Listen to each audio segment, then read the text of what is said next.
How's it going, everybody?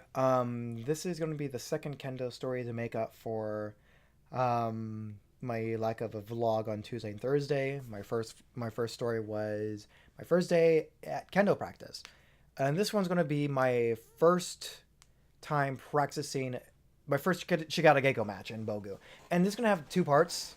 It's going to be the same video, but I'm going to cut this into different pieces. It's my first time in Bogu, sparring in Bogu, and then my first time in Shin Fresno Dojo, sparring Bogu. I'll get to that soon. So how did I get my Bogu? I did not get it in a conventional method.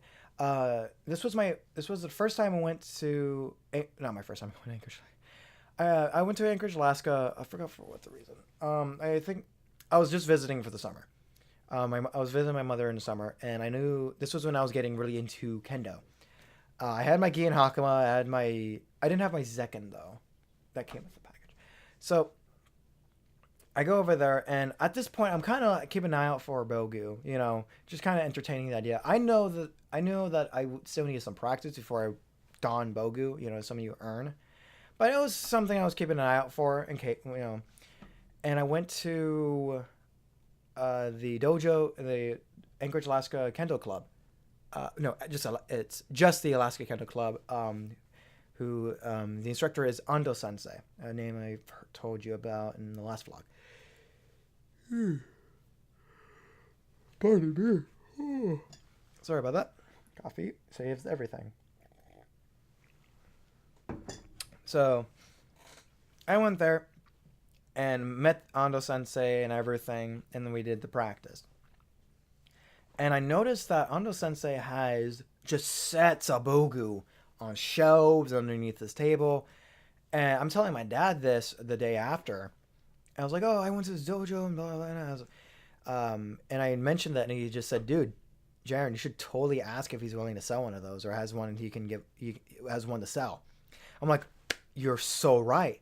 So I went over there next time and told Ando Sensei about that. And as soon as I said that, he goes, "One second." Walks over, opens a little curtain. There was this table and with a curtain under it. So he flips the curtain, grabs his blue bag. I even have it up there. And says, "Try this on." And I was just thinking, that was quick. Check it out. He kind of helps me put the dough on and everything. Fits me like a glove, including the kote, because they are gloves. I'm not going to get any views for this one. That's all. I get so disliked for that one pun. But fits me like a glove, and I'm like, oh my goodness. How much? Because I forgot how I got money. I had money. I had money to spend. I had a budget of 300. Or was my dad who was going to lend me 300? Anyways, I was willing to pay 300 for the Bogu, because that's the average price of your Bogu. And I said, "Will you take 300? He said, "No." I was like, crap, it needs me up the game. I need to up game, but he says, "No, I don't want to study for 300. Lower." Lower? Are you 200 lower? 100 lower? And I was like, hold on a second. I called my dad and I told him everything. And my dad and I are both on the same page, which is we want to give him something for this, compensate him with money. Out of just respect, right? Not the whole material thing, just legit out of respect.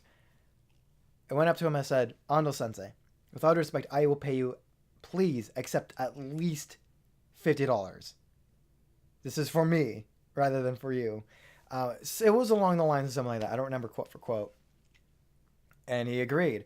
And I'm like, "I'll give you the money next practice. Just take the bag then. Take the Bogu bag." I'm like, oh my goodness.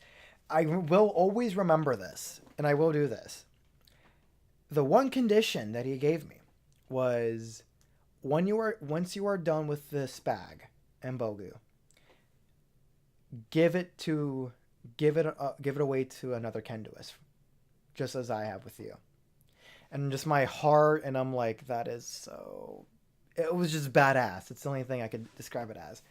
So I stole that Bogu bag for $50, basically. I got a new.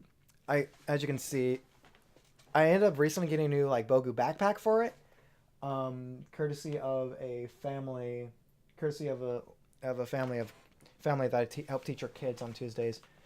Um, but I still have the bag here. Let me grab that real quick. Let me put that away. Put that. I still have this. This was the duffel. It's just a duffel bag. And I had this for a solid year, or about a year. And he even gave me for the men, he even gave me, what was it?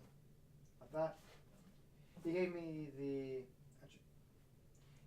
the Tenagui from Alaska. See, this is my evidence of this happened. Let me unravel this. Just gonna say, yeah. So, just making sure it's not flipped. See that? Yeah. So that's that. And I've been following that philosophy ever since. There's a kid that has a lot of promise. I'm not gonna lie. In Kendo, and ever since I got I used to carry around this blue golf bag and put all my Shinai stuff in it. And before I went to San Jose tournament, my Otani sensei, a sensei that I've been working with on projects regarding Fresno State, trying to get getting a club going, Fresno State club going, and hair in my mouth, and helping teach Kendo in a Fresno State class.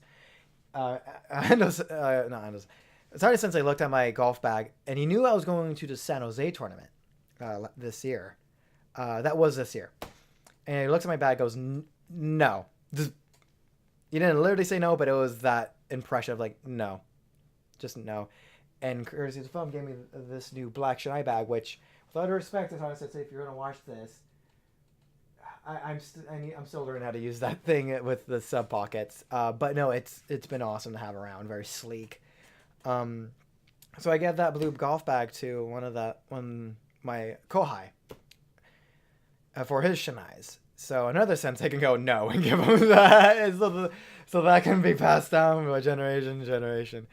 But no, it was really cool. 7 minutes worth of setup. Okay, getting to the story, getting the meat and potatoes of the story. My first fight in Bogu was very awkward because we were in rotations. And again, when you put the men on for the first time, you got to I had to get my glasses off, by the way. Glasses were off. So getting used to being blind, basically blind, and not being able to have my ears aren't used to the muffle, right? The spacing. Sensei says something, I was like, what? And people started whacking the crap out of each other, which I didn't realize till later it was Chikata Gigo. And look at my partner, what are we doing? He said, I don't know. And so we just kind of awkwardly fumbled around for like 2 minutes. And it was fun. And then Yame, I was like, I'd look, oh, you don't kill? Okay, that's how it is. And I got, a few practices after that. I kind of got the hang of it. I was surprised of how quickly I got used to the armor. And not in terms of the sight and hearing, that was still something I had to get used to over weeks. Actually a month for the sight thing. But the general shots and whatever, or the feel of the armor, that was what I meant. The feel of the armor was the weight of it, And it helped that I carried that freaking bag back and forth. I have to walk a mile to get there, get there, and then walk a mile back unless I get a ride from Ando Sensei. So time skip, I did about a week and a half of that Bogu training. And I come home with Shin Fresno, and I was like, look what I got! And I was like, oh, sweet, and everything. And my first match was Hiro Sensei. And I've known Hiro Sensei to be that aggressive guy and everything. And I think to myself, what's the point? I'm going to get whacked, so I'm just going to go try absolute ham. My sensei calls it bada bada, when you just do too many strikes. But with this one, I was just bada bada anyways, because he didn't say not to do it before the match, but that's how I describe it, because he would describe it that way. Sakazaki would. So I just did so much bada bada, and it got to the point where I threw Hiro Sensei a little off of how just sheer aggression, because a lot of people are scared, And because of my scrapper days, I'm used to getting hit in the face with actual wooden weapons of heavier caliber than a boken and getting smacked around. Um, and my KI was just not shrieking, but strong and everything. I got my butt whooped, but I definitely showed that I'm not going to be timid early on with in my life in the Bogu. And actually, it was kind of funny ever since then, and because I do the same thing in matches. Hiro Sensei, every time he introduced me to something that, every time Hiro Sensei would introduce me to somebody, he'd be like, Jets Jaren, Jets Jaren, he got balls. I'm like, oh, that's kind of cool. That's cool. Um, but yeah, Jesus, 7 minutes of setup and like 4 minutes of actual storytelling. But yeah, that was the brief story of how my first matches in Bogu. All right, well, thank you for watching, and you have a better one.